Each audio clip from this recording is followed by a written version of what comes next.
beberapa testimoni mengatakan kalau ini udah keren mulai dari kedatangan, udah keren mulai dari bandara. Saya datang ke bandara 2 kali mengecek langsung, baik yang umum maupun yang VIP.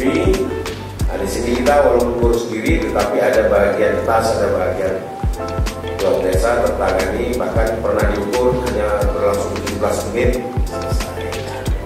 Ada yang memberi testimoni ini transportasinya top, Pak. Masih saya sampaikan pada seksi transportasi dan seksi penerimaan, ya, seksi kedatangan, ini luar biasa.